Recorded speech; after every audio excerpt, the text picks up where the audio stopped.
Evertrends.com. Breaking news 24 hours. Number 1, Oksana Milia, Ukraine, 1991. Beautiful and disturbing at the same time, the images in Julia Fullerton-Batten's latest project have a dream-like, fairy tale quality. Yet the lives they portray are real. There are two different scenarios, one where the child ended up in the forest, and another where the child was actually at home, so neglected and abused that they found more comfort from animals than humans. The photographer tells BBC Culture, this image recreates the case of Ukrainian girl Oksana Milia. According to Fullerton-Batten, Oksana was found living with dogs in a kennel in 1991. She was 8 years old and had lived with the dogs for 6 years. Her parents were alcoholics and one night, they had left her outside. Looking for warmth, the 3-year-old crawled into the farm kennel and curled up with the mongrel dogs, an act that probably saved her life. She ran on all fours, panted with her tongue out, bared her teeth and barked. Because of her lack of human interaction, she only knew the words yes and no. Oksana now lives in a clinic in Odessa, working with the hospital's farm animals. Number 2, Shamdeo, India, 1972. This is not like Tarzan, says Fullerton-Batten. The children had to fight the animals for their own food, they had to learn to survive. When I read their stories, I was shocked and horrified. There are 15 cases in her Feral Children project, staged photographs telling the stories of people isolated from human contact, often from a very young age. This one shows Shamdeo, a boy who was found in a forest in India in 1972, he was estimated to be 4 years old. He was playing with wolf cubs. His skin was very dark, and he had sharpened teeth, long hooked fingernails, matted hair and calluses on his palms, elbows and knees. He was fond of chicken hunting, would eat earth and had a craving for blood. He bonded with dogs. He never spoke, but learned some sign language, and died in 1985. Number 3, Marina Chapman, Colombia, 1959. The photographer was inspired to start her project after reading The Girl with No Name, a book about the Colombian woman Marina Chapman. Marina was kidnapped in 1954 at 5 years of age from a remote South American village and left by her kidnappers in the jungle, says Fullerton-Batten. She lived with a family of capuchin monkeys for 5 years before she was discovered by hunters. She ate berries, roots and bananas dropped by the monkeys, slept in holes in trees and walked on all fours, like the monkeys. It was not as though the monkeys were giving her food, she had to learn to survive, she had the ability and common sense. She copied their behavior and they became used to her, pulling lice out of her hair and treating her like a monkey.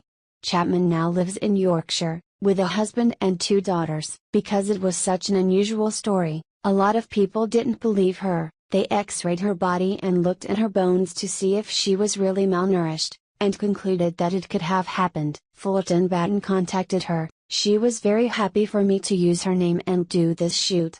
Number 4, John Sebunya, Uganda, 1991. The photographer was advised by Marianne Okada, a British anthropologist and presenter of the TV series Feral Children. She had been to Ukraine, Uganda and Fiji and met 3 of the surviving children, says Fullerton-Batten. It was helpful in directing me in how they position their hands, how they walk, how they survived. I wanted to make this look as real and as believable as possible. This image deals with the case of John Sebunya. John ran away from home in 1988 when he was 3 years old after seeing his father murder his mother, says Fullerton-Batten. He fled into the jungle where he lived with monkeys. He was captured in 1991, now about 6 years old, and placed in an orphanage. He had calluses on his knees from walking like a monkey. John has learned to speak, and was a member of the Pearl of Africa Children's Choir. While many of the stories of feral children are as much myth as reality, Okada believes Sebunya's account. This wasn't part of the standard feral child hoax yarn, she wrote in The Independent in 2012. We were investigating a real case. Number 5, Medina, Russia, 2013. These strange, feral children are often a source of shame and secrecy within a family or community, writes Marianne Okada on her website. These aren't Jungle Book stories, they're often harrowing cases of neglect and abuse. And it's all too likely because of a tragic combination of addiction, domestic violence and poverty. These are kids who fell through the cracks, who were forgotten, or ignored, or hidden. According to Fullerton Batten, Medina lived with dogs from birth until she was 3 years old, sharing their food, playing with them, and sleeping with them when it was cold in winter. When social workers found her in 2013, she was naked, walking on all fours and growling like a dog. Medina's father had left soon after her birth. Her mother, 23 years old, took to alcohol. She was frequently too drunk to look after for her child and would sit at the table to eat while her daughter gnawed bones on the floor with the dogs. Medina was taken into care and doctors found her to be mentally and physically healthy despite what she had been through. Number 6. Sujit Kumar, Fiji, 1978. Sujit was 8 years old when he was found in the middle of a road clucking and flapping his arms and behaving like a chicken, says Fullerton Batten. He pecked at his food, crouched on a chair as if roosting, and would make rapid clicking noises with his tongue. His parents locked him in a chicken coop. His mother committed suicide and his father was murdered. His grandfather took responsibility for him but still kept him confined in the chicken coop. For the children, the transition after being found could be as difficult as the years spent in isolation. When they were discovered, it was such a shock. They had learned animal behavior. Their fingers were claw-like and they couldn't even hold a spoon. Suddenly all these humans were trying to get them to sit properly and talk.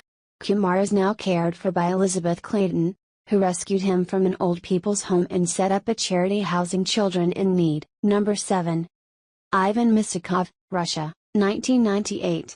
Despite the harrowing accounts in her series, Fullerton Batten's images tell a story of survival. All human beings need human contact, but for these children their whole life becomes focused on a survival instinct, she says, asking if those living in the companionship of wild animals were perhaps better off than those whose young lives were spent with no companionship at all. Ivan ran away from his family at the age of 4, feeding scraps of food to a pack of wild dogs and eventually becoming a kind of pack leader. He lived on the streets for 2 years, before he was taken to a children's home. In his book Savage Girls and Wild Boys, A History of Feral Children, Michael Newton wrote that the relationship worked perfectly, far better than anything Ivan had known among his fellow humans. He begged for food, and shared it with his pack. In return, he slept with them in the long winter nights of deep darkness, when the temperatures plummeted. Fullerton Batten believes the feral child can reveal much that is hidden within seemingly civilized societies. A city can be as inhospitable as a forest. Ivan ran away, so it was a choice he made, not to be at home, but his home must have been so bad that he would rather be on the streets with a pack of dogs, she says. I was trying not to be exploitative. 3 of the cases inspired charities. I wanted to raise awareness about what is still going on. Thank you for watching. Click subscribe, view more video.